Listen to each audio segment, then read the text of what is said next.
آئیے میں آپ کو بتاتا ہوں صحابہ کرام علیہم الرضوان کا عمل اللہ کی کتاب پر کتنا عظیم تھا، کتنا عظیم تھا۔ اللہ اکبر۔ میرے پیارے آقا صلی اللہ تعالی علیہ وسلم کے پیارے دیوانوں، امام عالی مقام رضی اللہ المولا تبارک و تعالی عنہ مدینے کی ایک گلی سے گزرتے ہیں، اور جب آپ گزر رہے تھے اس وقت آپ سواری پر تھے اور کنارے پر کچھ غریب مسکین، جیسے عام طور پر آدمی راستے سے گزرتا ہے تو آپ دیکھتے ہوں گے کہ راستے کے کنارے پر کچھ غریب بیٹھ کر کے کھا رہے ہوتے ہیں، پی رہے ہوتے ہیں، اور اس طریقے سے وہ اپنی زندگی گزار رہے ہوتے ہیں۔ اللہ اکبر۔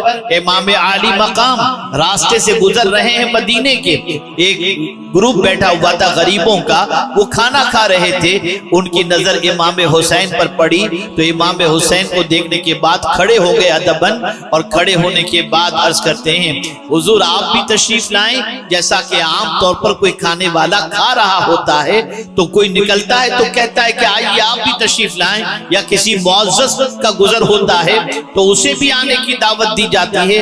امام حسین رضی اللہ تعالی عنہ سواری سے اتر جاتے ہیں، ان غریبوں کے ساتھ بیٹھ کر کھانا کھاتے ہیں، اور اس کے بعد ان غریبوں سے فرماتے ہیں تم بھی میرے یہاں آ جانا، میں آج تم کو دعوت دیتا ہوں، تم سب میرے گھر آنا تاکہ میں بھی تمہاری ضیافت کر سکوں۔ یہ کہہ کر امام حسین سواری پر سوار ہو گئے۔ اللہ اکبر۔ جب سواری پر سوار ہوئے تو تاجدار کربلا کی آنکھوں سے آنسو جاری تھے۔ معتقدین نے پوچھا حضور کیا بات ہے، آپ کی آنکھوں میں اس وقت آنسو ہیں، رونے کی وجہ کیا ہے؟ قرآن پر عمل کا جذبہ دیکھیے، قرآن کی پیروی کا جذبہ دیکھیے۔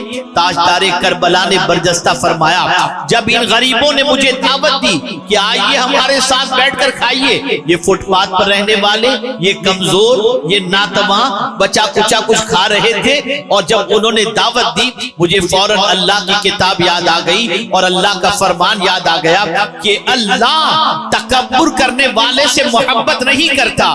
میں فوراً نیچے اترا، ان کے ساتھ کھانا کھایا، اور کھانے کے بعد اب سواری پر بیٹھ کر اس لیے رو رہا ہوں کہ اے اللہ تیرا شکر ہے کہ تو نے اپنی کتاب پر عمل کرنے کا مجھے موقع عطا فرمایا۔